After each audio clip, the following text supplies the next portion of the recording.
that is what it is. Many of us are in that box. Some even are not just in the box, they are in a maze. I'll just use simple layman's language. It has to call water from different parts of the body that seemingly are not in need of water in emergency. So you find yourself with a running nose, some flu, and you can name it, cracked mouth, even peptic ulcer disease, silent pandemic. Why? Because many are using it in blindness and they didn't know the consequences that would result by the. We talk about that anti-inflammatory effect. If you knocked yourself somewhere here, the pain you feel there, the responsibility for that signal is of certain compounds called prostaglandins. Okay, you're not considering how food will be swallowed into the stomach and not digested because of the missing hydrochloric acid. Then it enters the duodenum, late tiny walls. By the time food reaches the intestine, it has spent more than 4 hours in the gastrointestinal tract.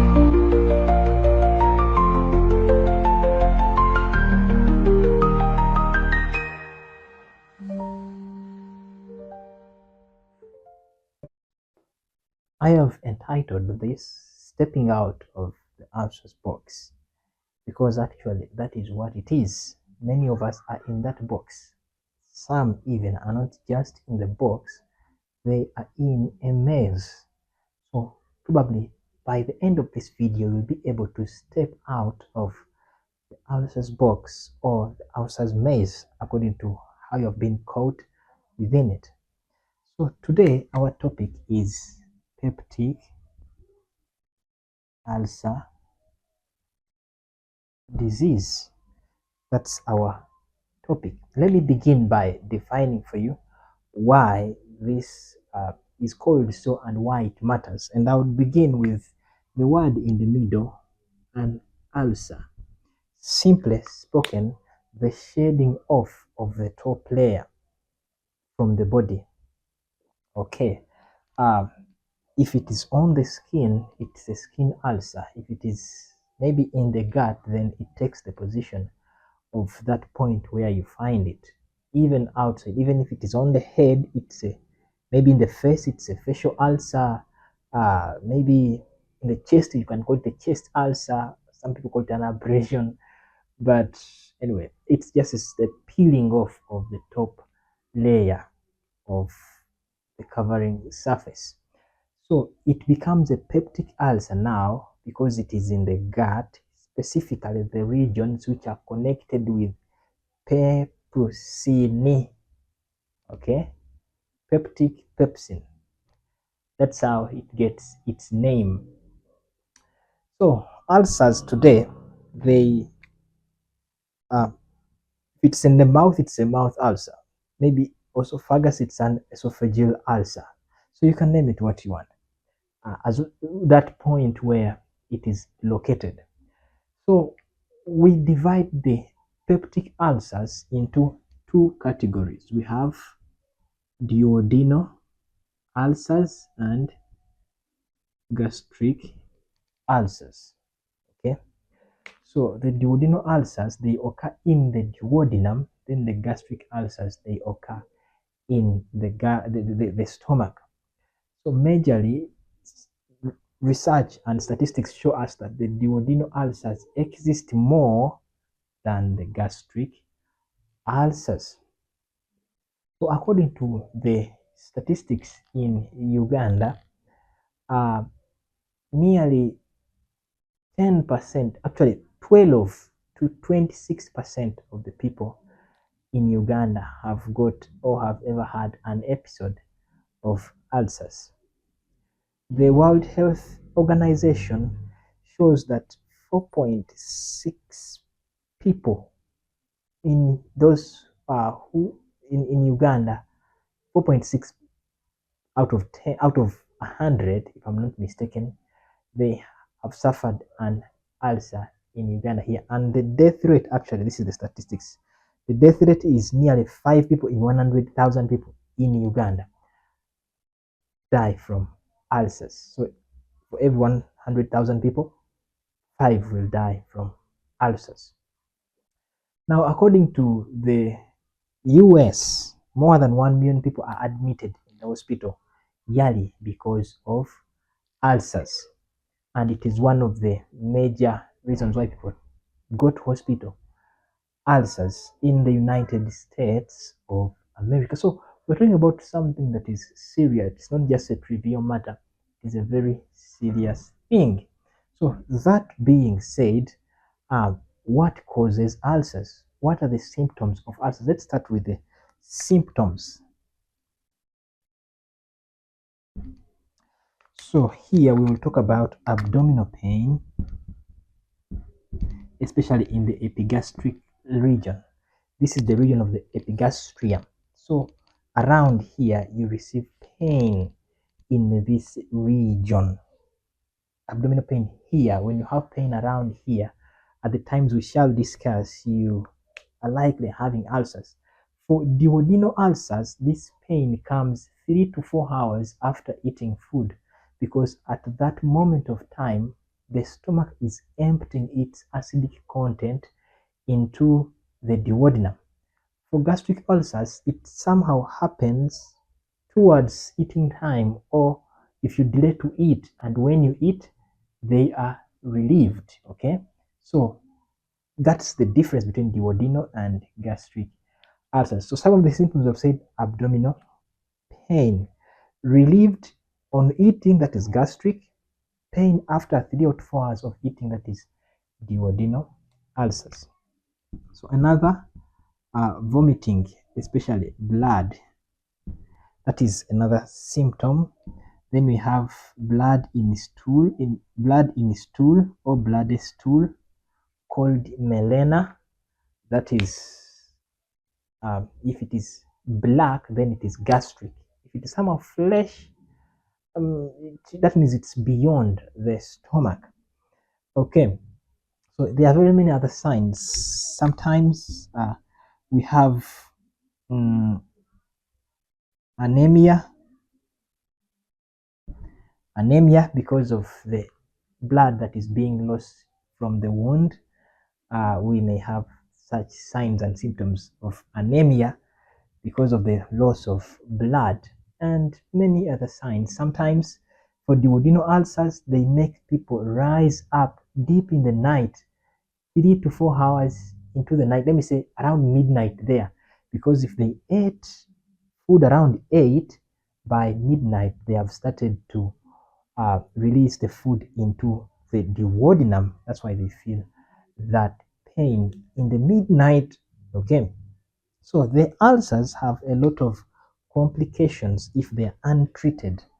Yeah, if they're untreated, they have a lot of complications. We may have perforation, where the ulcer digs deep through the walls of the organ. We can have anemia, we have talked about it. We can have death. We can have, even the ulcer can take another organ nearby.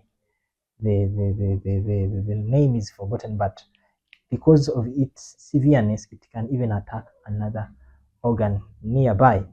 So many complications surround ulcers. But today, I've not come to deal much with that. So we have come to dig deeper, such that we can walk out of the ulcer maze, or step out of the ulcers box. Okay. So what things cause ulcers? We cannot skip the fact that medicine recognizes 2 major causes of disease. Number 1 is genes. Number 2 is germs. So maybe if in your family people have get ulcers, probably you will also get some. That is the gene theory. But according to the study of genetics, a section called epigenetics, we see an influence of our environment on the expression of our genes.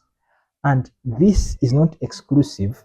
People who are subject to similar conditions have a higher tendency of getting the same diseases. In a study that was carried out in more than 1,000 twins, it was found that twins who had different situations and environments didn't develop the same diseases. Genetics has no role to play with ulcers. I don't believe that.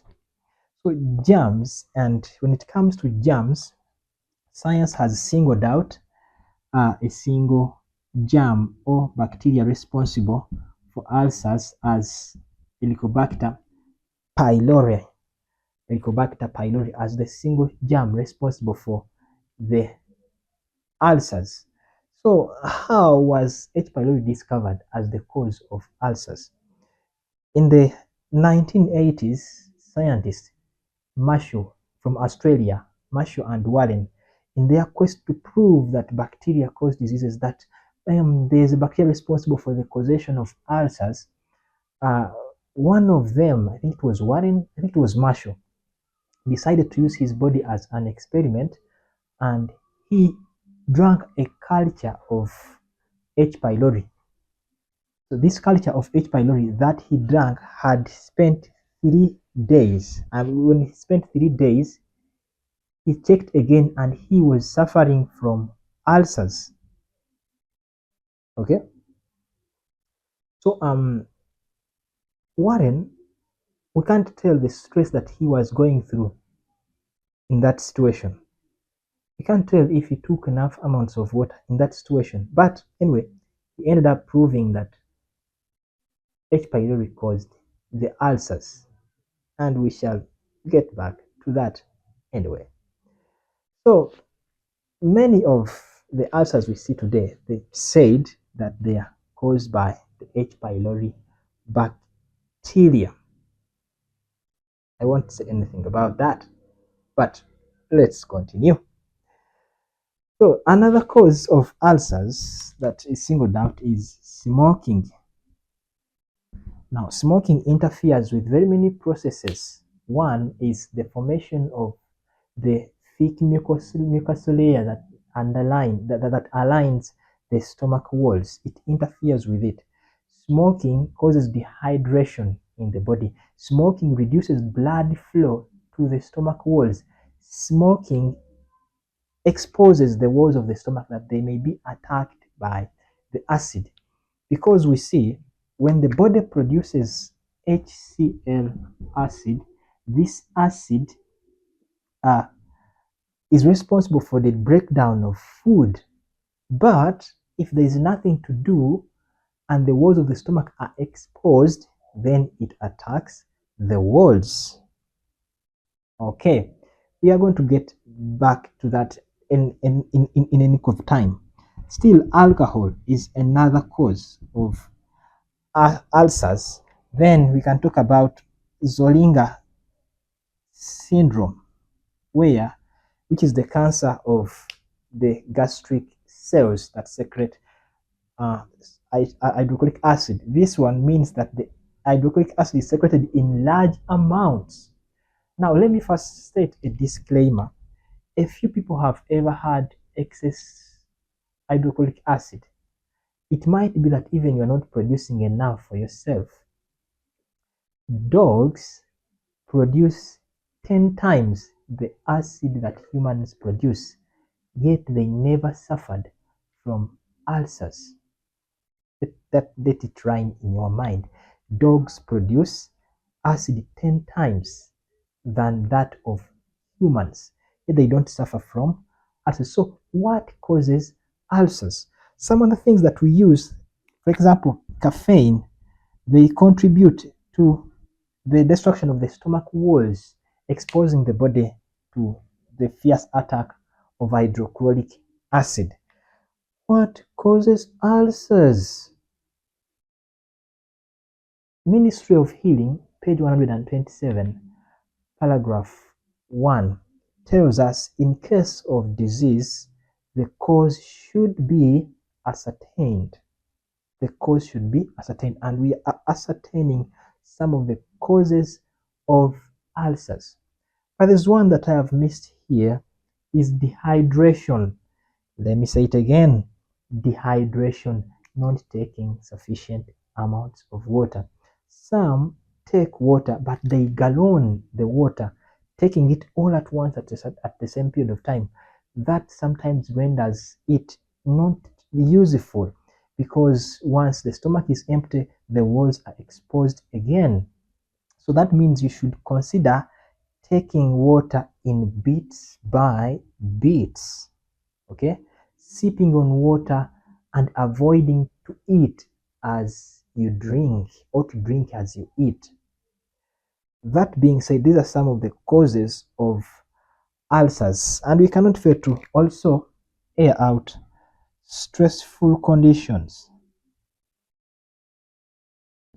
Stressful conditions. Let me just speak a little about this. Today, almost the youths, especially those who have gone to school, they have had an episode of ulcer, one or two, and many have had severe ones. Why? Because education exposes us to stressful conditions. For example, few eat a balanced diet at school. They take little amounts of water. The brain is stressed. School keeps the brain fixed almost more than 10 hours a day. People are in books. The brain is being strained from daily classroom hours, then preps, all night reading, early morning reading. The brain is stressed a lot, and for the brain to run smoothly, it should have sufficient amounts of water. Now, when the brain doesn't receive sufficient amounts of water, I'll just use simple layman's language. It has to call water from different parts of the body that seemingly are not in need of water in emergency. One of the places, it's your mucosal membranes. Your mucous membranes. This includes your nose, your mouth, your stomach. They are the emergency areas which, when in points of dehydration, they don't receive water or they give up their water necessity that the brain might be supplied. That's why in periods of dehydration, that's why you find yourself with a running nose, some flu, and you can name it, cracked mouth, even peptic ulcer disease. So at that juncture, I want to first state this very fact. Peptic ulcer disease is a disease or a consequence of dehydration in the body. Let me say it again. It's a consequence of dehydration in the body. Let me draw for you the walls of the stomach. We have the serosal layer. We have the submucosal layer. No, we have the mastrocalis layer. We have the submucosal layer. And we have the mucosa layer. Okay. I'll describe what it means. So this mucosa layer is close to food. This is what gets in touch with the food that you eat. This one is a layer of muscles.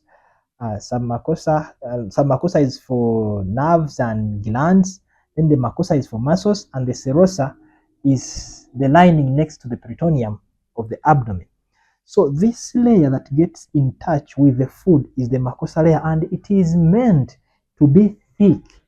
The only way it can be thick is if it has sufficient amounts of water, if it is hydrated thoroughly. Not only that, in this mucosa layer, there are bicarbonate ions which buffer the hydrochloric acid secreted from the gastric pits or secreted from the cells of the stomach. So it is the role of these bicarbonate ions to protect your wall from destruction. Then the water that is in the mucus layer, as if you have a thick mucus layer, you have more bicarbonate ions. The thinner the mucus layer, the less the bicarbonate ions, and hydrochloric acid will definitely attack your stomach walls. So how do you maintain a thick mucosal layer? By drinking sufficient amounts of water. You understand the point?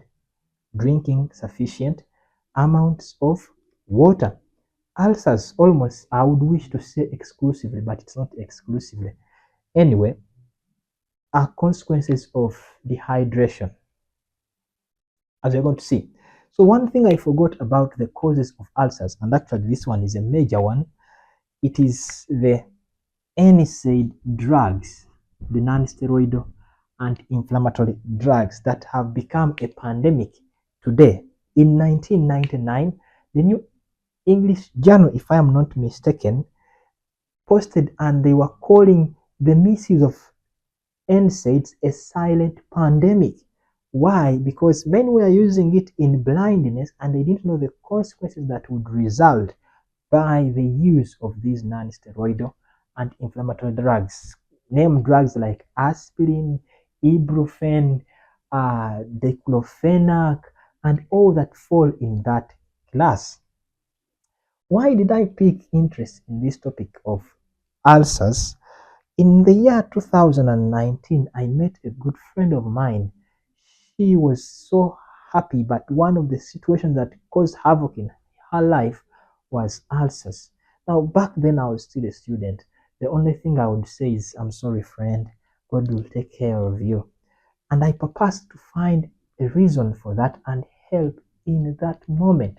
But I was shocked doing a deep and thorough research that ulcers is a consequence of dehydration. Ulcers is a consequence of dehydration. Notice, your brain is made up of 75% water and the remaining 25% is fat. Your heart is, I think it's 83% water. Your blood is 83% water. Your kidneys are 85% water. Something like the values are alarming. It's only the bones that have little amounts of water. They are made up of 25% water. So if water is as such important to our bodies, then it needs to be always there that our health may be in good state. Let me come back to NSAIDs. When I was practicing at a certain health center for down there, still a student, uh, a colleague of mine who was ahead of me would prescribe a combination of diclofenac and omeprazole. Huh? And I asked him, why are you prescribing diclofenac and omeprazole? He said, well, diclofenac tends to cause ulcers to the people. So I prescribe omeprazole to counter the effects of diclofenac. Now, if it's a fight and fight against, that's wise. But if it involves the body, diclofenac has other reactions in the body. Whether you take omeprazole or you don't take omeprazole with diclofenac, its effect on the body continues. Now, what omeprazole does is what we shall talk about later. That may be useless to take diclo and omeprazole together. Okay? So, how do these NSAIDs react? Yeah, let me talk about that anti-inflammatory effect. If you knocked yourself somewhere here, the pain you feel there, the responsibility for that signal is of certain compounds called prostaglandins. These are released because of the white blood cells, the macrophages that rush to the site of injury. And these prostaglandins are able to stimulate, to tell the brain we are suffering, we need some help. Now, what NSAIDs do, they silence the activity of the prostaglandins such that you don't feel that pain. That's what the NSAIDs do. Oh my God. So when they do that, unfortunately, they don't do it to only the place of the injury, but they do it almost throughout the entire body. They are non-selective in their inhibition of prostaglandin work. That means if you swallow aspirin, you are likely affecting the entire body. If you swallow ibuprofen, if you swallow diclofenac, the effect is not only for that specific point where you feel the pain, the effect is throughout the entire body. That's why the other study, the journal, called it a silent epidemic, and it is a groundwork foundation for many of the diseases that are troubling society today. Okay? Misuse of those. So ulcers can be caused, actually this is the second most cause of ulcers besides the one science tells us of H. pylori, which I feel like it is they are misjudging the different scapegoat. Anyway, we shall proceed. So many treatments of ulcers have been through history, but this surprised me. I think it was in the year 1943 where a certain doctor, is it in which clinic? I pray that I remember that. But he brought back a treatment method which was very invasive, treating ulcers by the procedure called vagotomy. It is a very invasive procedure where the vagus nerve is cut off because it is the vagus nerve's work to stimulate the stomach to release hydrochloric acid. So when you turn off the vagus nerve, it means you have reduced the acid that is going to attack the stomach walls. Now that is very good if you are dealing with symptoms only, but you don't consider the effect of the vagus nerve even on other parts of the gastrointestinal tract, even other parts of the body. Okay, you're not considering how food will be swallowed into the stomach and not digested because of the missing hydrochloric acid. Then it enters the duodenum late and undigested. That was very invasive and it had effects and side effects more worse than the disease it was treating. Some other invasive measures was to maybe cut out the stomach. I don't know. Oh my god. But anyway, science has come thus far. I love to get history and science come and talk together, because if we don't see history and science, we are making health lame. So these things need to be known. The history, as we look at how people have been managing these situations. 2024, I had a journey that I traveled for more than 6 hours. And in that journey, I didn't take enough water. I didn't eat anything. So by the time I reached where I was going, I was literally dying. I could hardly speak. This friend of mine I've told you about, I met her on the way and I said, good evening. She says, good evening, Joseph, what's up? I was like, I'll tell you later. I ran to a certain kitchen. I grabbed a cup of water, took, and in the next 7 minutes, I was relieved. That is where I got to a point where you say, oh, why did this happen? I started to investigate through the issue of ulcers for the last 2 years. I've been doing thorough research about ulcers to unmask all about this dangerous form. Okay, so it's not by mistake that you are here to listen to these words and be blessed as you listen to come out of this ulcer maze or the ulcer uh, box. My goal is for you to step out of that box. Anyway, I had a friend of mine and was told not to eat beans. Asked why, said they cause me ulcers. Beans have never caused ulcers. So it's different. You can't eat beans now and get ulcers now. Okay, they cause bloating and abdominal pain. There's reason to that. They contain what we call phytates and lectins. They are the ones that irritate the intestinal walls. Notice what I've said, intestinal walls. By the time food reaches the intestine, it has spent more than 4 hours in your gastrointestinal tract. Beans never cause ulcers. Never stop eating beans because you have been told they cause ulcers. Beans have never caused ulcers.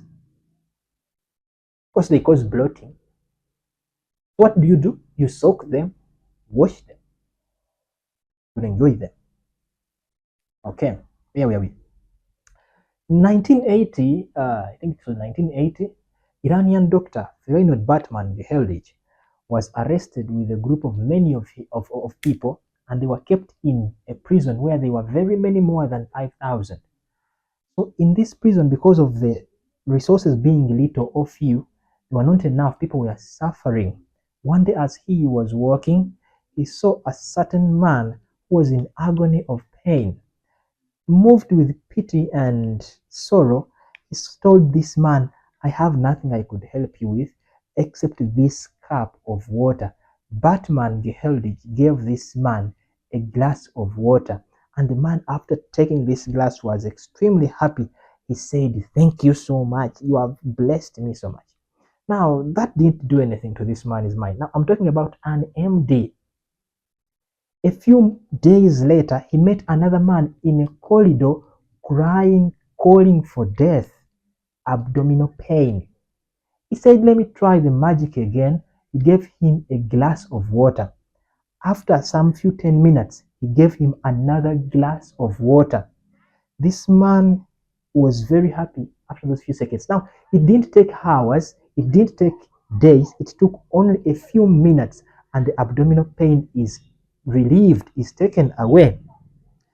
7.7 minutes, and the pain is relieved. It's relieved. There is something about water that I want us to know today.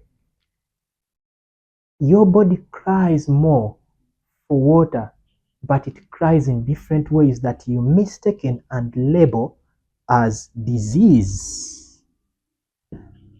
And one of the diseases that have been labeled as is peptic ulcer disease. I was telling you about the non-steroidal anti-inflammatory drugs, the NSAIDs, which inhibit prostaglandin activity.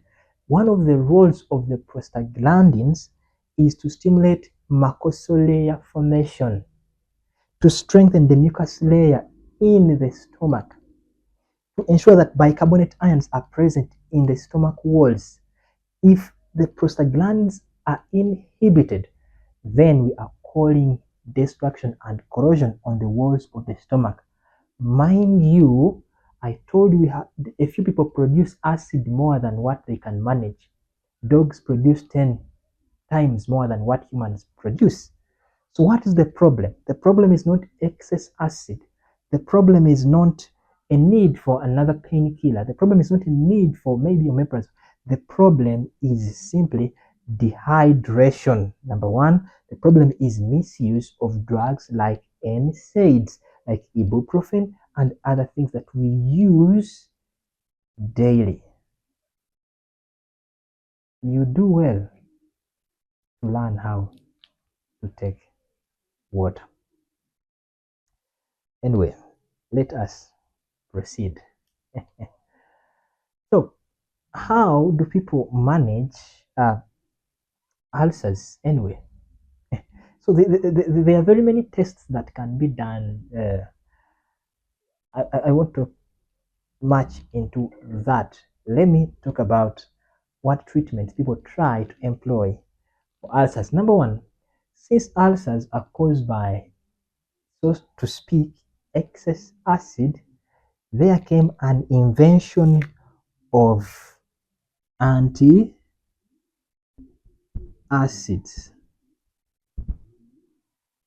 So there came an invention of antacids. What is the work of the antacids? The work of the antacids is to counter the presence of acid in the stomach. That's why many times they are taken with or after food. Antacids against acid. What is the role of hydrochloric acid in the human body? Hydrochloric acid is responsible for creating the best pH for protein digestion in the stomach. Because of hydrochloric acid, we are able to absorb vitamin B12. Today, people are crying of vitamin B12 deficiency yet they are simply deficient of hydrochloric acid. One way you become deficient of hydrochloric acid is misuse of these, is overuse of these antacids. It is very important for absorption of nutrients. Number 3, hydrochloric acid in the stomach destroys the microorganisms that you swallow with your food. Okay, so as you swallow such components, know the consequences. So what are some of the antacids that we have on market today? We have antacids like calcium carbonate. We have antacids like sodium carbonate. We have antacids like aluminium hydroxide. Aluminium hydroxide. We have antacids like magnesium hydroxide. Now, look here. I've written their chemical formulas of these compounds because these compounds are engaged in a reaction when they reach the stomach with the acid. Calcium carbonate, when it reacts with, when it reacts with hydrochloric acid, it gives us calcium chloride and water. Am I on point? Yes, and some few molecules of carbon dioxide. So this is what it gives you. Now, this calcium, because it is much, it stimulates further secretion of hydrochloric acid. That's one thing. It may be absorbed into the blood and it causes what we call hyperkalemia. When calcium is high in blood, the osteophytes, so to speak, deposit calcium on bone ends, leading to formation of osteophytes. They are osteophytes. Yes, they are osteophytes. Those thorns that grow on bones. I think that I have used the they are osteophytes. Okay, they are thorns that grow on the bone because of excess deposition of calcium chloride. If I have used a wrong name, I'll find that name and tell it to you. And anyway, yeah, what's your class? Okay, we shall get to that. Then, so that makes calcium carbonate not a worthy antacid to chronically use it. Sodium carbonate, this one, when it reacts with hydrochloric acid, it gives us sodium chloride and water and too much carbon dioxide. Now, this too much carbon dioxide is what is responsible for bloating, belching in those who take sodium carbonate as their antacid. And to those who have higher blood pressures, because of the excess sodium that may be absorbed into the blood, their pressure is likely to increase. You don't want to increase your pressure because of the antacid you're taking. Now you are fighting peptic ulcers and you are getting hypertension. Where on earth are we going? We are just in a maze of disease. We are in a maze of disease. So the third one is aluminium hydroxide, which when it reacts with hydrochloric acid, it gives us aluminium chloride and water. Okay. Aluminium chloride and water. Yes, that is it. So the danger is aluminium is key to causing constipation. Number one. Number two, excess aluminium in the blood is key to causing Alzheimer's disease. So you see, if it doesn't have a side effect, it is not a drug. These are drugs, they have side effects. So after you swallow this, you have to swallow again and again and again for another disease. We are told in Ministry of Healing, I think it is page 234, paragraph 1 or 2, disease, no. Oh, let me think I'm quoting it right. No, it's on page 234. But it says drugs do not cure disease. Actually, let's just go back to Ministry of Healing 127, paragraph 1. In case, let the physician teach that restorative power is not in drugs but in nature. Drugs do not cure disease, they just transfer it from one place to another and from one form to another. Then we have magnesium hydroxide, which when it reacts with hydrochloric acid, it gives us magnesium chloride and, and water. Okay, so this magnesium chloride, it has an effect of causing diarrhea because magnesium draws water from the cells into the gastrointestinal tract. Remember, we are fighting dehydration. Magnesium is responsible. This magnesium antacid is responsible to cause dehydration at cellular level because it draws water out of the cells into the gastrointestinal tract. That's why you have a side effect of diarrhea. Antacids worthy? That's up to you, but you have seen. So from those antacids now, we go to another class, which are antihistamines. Drugs like cimetidines, antihistamine. So histamine is the body's marker of dehydration. When it is secreted, it tells the body we are dehydrated, not only in the stomach, but also in places like our breathing tract or respiratory tract. This will be a study of another day. But the secretion of histamine in the respiratory tract is key to the closure of the breathing pathway, such that we have difficulty in breathing, not to lose excess amounts of water. People have asthmatic reactions because of that. That will be a study of another day. But let's talk about these antihistamines. We have what we call H1 blockers and H2 blockers. Now, the histamine in the respiratory tract, they are H1. The ones in the H2, the H2 are in the gut. So these antihistamines we are talking about here, they do it in the gut. Further to George Halpens, the pharmacist, was doing a research on some experimental organisms that I have forgotten in my head, but he found out that the different effects of some drugs, H2 blockers, could heal the ulcers. Okay, but he found no the effect on the lungs is not, because when he would infect them with some how come with let me not just guess, but the different pathways of H1 and H2 are located, H1 in the respiratory tract, then H2 in the gastrointestinal tract, the stomach. So it is the work of histamine to tell us we are hydrated in the stomach. That's why we feel pain in the epigastric region.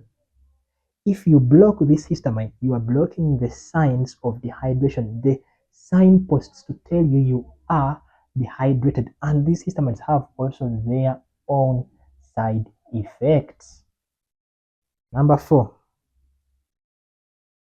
we have proton pump inhibitors.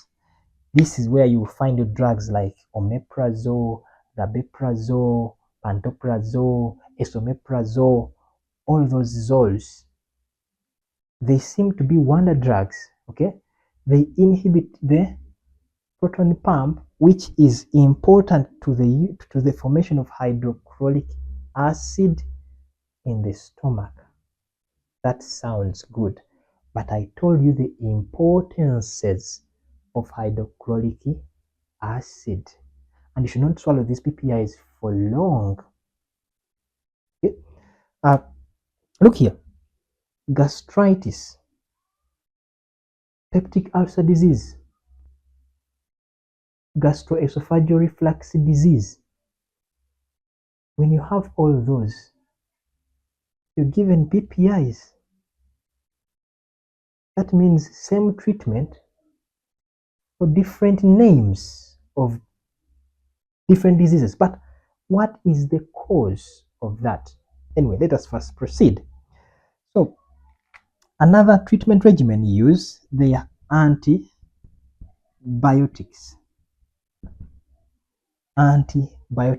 anti-life. Because we said science says H. pylori is key to causing acids, they have to create antibiotics to manage H. pylori caused ulcers. Which antibiotics are used in either a triple or a quadruple therapy, where we combine a PPI and a PPI and two antibiotics. We can add an antihistamine to make it quadruple. For example, we have a PPI like omeprazole and amoxicillin, or and amoxicillin together with clarithromycin. That's the commonly used triple therapy. You can add an antihistamine, cimetidine. That is a pile of drugs. What are you fighting against? Too much. That is intoxicating the body. But let me talk about even sacralfates also. Uh, something about the sacralfates is that someone reportedly said that, I think they call him Arthur, that because of their slow breakdown, they caused a bulge in someone's stomach and he couldn't release food very well into the duodenum, necessitating surgery. Let me not go deep into that.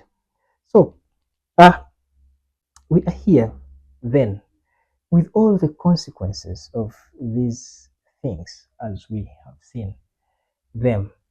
What have I missed? What have I missed? What have I missed? What have I missed? What have I missed? Ah, let me tell you something about. Now, there's much that I have missed because time is not my best ally. But let me take you to alternative methods. I believe in alternative methods because they give the body a chance to exercise its healing power and they have no consequences, maybe, so to speak. So, Ministry of Healing, page 127, paragraph 1. I'll be repeating that paragraph again and again. The only hope of better things is the education of the people in right principles. So the first medicine that you can do to someone who has ulcers is education in right principles. Bible says in Hosea chapter 4 verse 6, my people are perished for lack of knowledge. God's people are diseased for lack of knowledge, ulcers inclusive. John 8 verse 32 says, you shall know the truth and the truth shall set you free. Okay, that being said, knowledge is the first thing that you need in order to overcome a problem. Besides that, we are taught to teach that drugs do not cure disease, and I believe you have seen how they transfer disease from one point to another, from one form to another. You are swallowing some medications in order to heal ulcers, yet in the long run, they might cause you hidden disease. Are we together? So, what should we teach? Number one, disease comes but because of the breaking of the laws of health. So, in all cases, we should determine where in this person's life is he finding challenge that affects his health. Now you are trying to show someone what laws they are going against, the laws of health. Are they eating the right things? Exercise, water, sunlight, temperance, air, rest. trusting in God. That's the prayer. That's the baseline. Go through the 8 laws of health to see if someone has, and you will find someone will tell you, I only eat when I am in moods. And someone will tell you maybe, um, I don't, maybe I am after some office work, so I sleep a little late. Maybe I don't sleep. Um, Things like that. You're taking history. You're taking history. History is very important. It helps us discover the different points in life that we can change to bring about healing. Okay? So then we are to teach this, that disease comes but by the violence of the laws of health. In case of disease, let the cause be ascertained. Let the cause be ascertained. I met a friend of mine some year ago, and as we were talking, told me I have some ulcers. Uh, Ask him, but how much water have you taken since morning? Said, well, I took tea. Said, okay, tea alone. Said, yeah. How much is our body? 70% water or 60% water? Since morning you've not taken water. You can see the point. See the point. When I had my episode of ulcers in that long travel, I had not taken any amounts of water. I got pain. You are trying to ascertain the cause. Then wrong habits corrected. Wrong habits corrected. What are some of the wrong habits that should be corrected? Eating time. Eating time. Some people eat almost after every 2 hours. Those are wrong habits. And I was so astonished when I found that it was a prescription from the medical people to tell people to eat after every 2 hours. Because they feel some pain in the stomach, eat food. No, no, no, no, no, no, no. Eating should have a time. There is a time for everything. At least between every meal, let there be a space of maybe 6 hours to 7 hours. A space between two meals. Between those meals, take amounts of water. Even when you feel as hungry as what, maintain by taking sufficient amounts of water. You see, when we eat between meals, we are adding a burden to the stomach again to repeat the process it has been doing. If you eat at 7 and eat again at 9, that means the food that has been broken down in the previous 2 hours, you have added an incoming. The stomach has to first deal with that bit before it can send the results down into the duodenum. In 1822, I think up to 1833, uh, Dr. William Beaumont got a chance to work with Alexis St. Martin's, and he did many experiments with this man, over 200 and beyond. So one time he would see, he saw that every time you eat between meals, you force the food that has been nearly digested. You force the food that has been digested to wait for this new one to be also digested, that it might exit together. That means every time you introduce a new food into the stomach at the wrong time, you're causing tightening of the pyloric sphincter, that it should not release anything into the duodenum undigested. That is dangerous, because he found out that food which was eaten in the morning was found in the stomachs of people who were nibbling after every 2 hours. In the evening, you don't want to find your morning food in the stomach. In the evening, you want it to be out by the time you eat the next meal 6 hours later. How do we prevent that? By not snacking after every 2 hours, just taking water.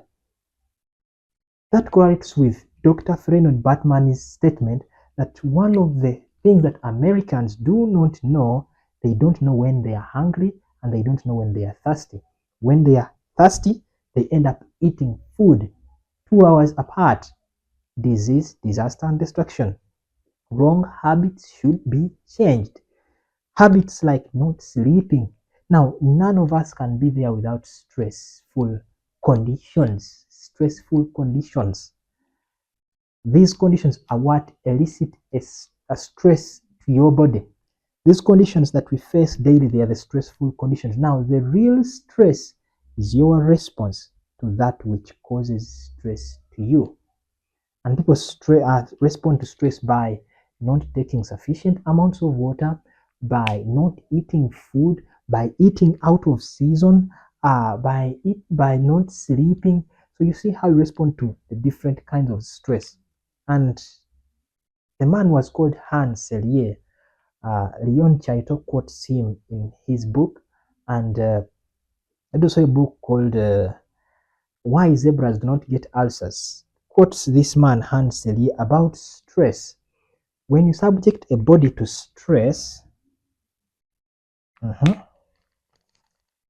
at first it responds. As stress increases, the response increases, but there reaches a point beyond which the body cannot respond as it should. So the body breaks. It reaches the breaking point. I think that is a law of elasticity. Now, coming back to our stomachs, every time you don't eat on time, you don't take sufficient amounts of water, you don't sleep, you are subjecting the body to stressful conditions, and it responds until when it breaks, then you get you get ulcers because the acids attack your stomach. So the quote goes on to tell us that wrong habits should be changed and the body is to be assisted in its effort to regain or to re-establish the conditions that are better for it. Then paragraph 2, Ministry 127 paragraph 2 goes on to say pure air, sunlight, exercise, abstemiousness, proper diet, use of water, trust in God and rest are the true remedies. And I summarize them in my own acronym called Blueprint.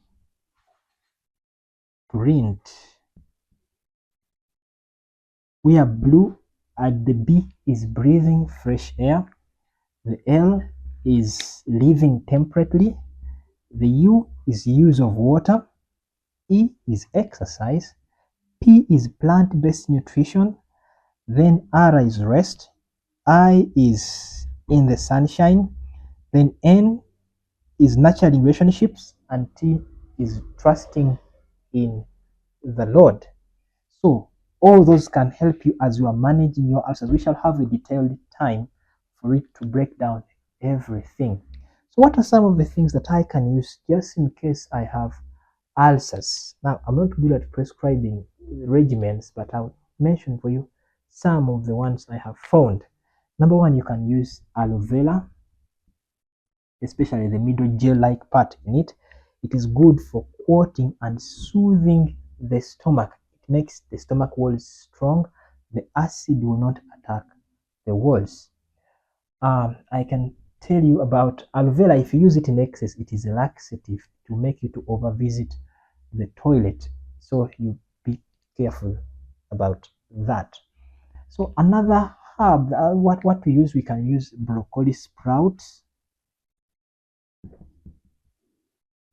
Broccoli sprouts, these are good for ulcers also. And cabbage juice, this one has done wonders to many. Cabbage juice has done wonders for many. We can add also, what can we add here? There are studies about the effect of blackjack on ulcers. Since blackjack has an effect on external wounds, there are studies to see how it can affect peptic ulcers. I won't mention it with Stan, but I'll just let you know about it. Studies that want to see how does it affect the wound. So what else can we use in case we want to take care of our ulcers, to heal them? I can't forget to remind you that you need to take large water in required ways.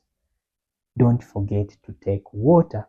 It is the prerequisite to living healthy, and fight as much as you can to reduce your overuse of non-steroidal anti-inflammatory drugs. Wrong habits should be changed. If you're a smoker, let smoking alone. Alcoholism, let it alone. Don't sleep late. Things like that. I want to share with you also one called zinc carnosine. Now, time is chasing me. I cannot elaborate on this. It's a natural supplement which is able to, quote, soothe and strengthen our mucosal lining of the stomach, and it has no side effects with it. Then there is this herb or vegetable called the jute mellow. Jute mellow. A study in the United States was done on rats. An extract from this jute mellow was used in indomethacin-induced ulcers in rats. So rats were induced to have ulcers due to indomethacin, that is an NSAID, and they used jute mellow extract to see, and they had an effect of, I mean, healing the ulcers. They saw a reduction in the lesions in the stomach lining of these rats. So jute mellow is a very wonderful plant. I can classify it together with the slippery elm. Slippery elm is one that you can also use in case of ulcers. So jute mellow is very good. It can also work for us with ulcers. You can just grab leaves, boil, put salt, and take, or cook it with vegetables. Even if you have a mouth ulcers, it can do you good. If you have a question, you can comment it down there. But it's time to step out of the maze of ulcers. Praise God.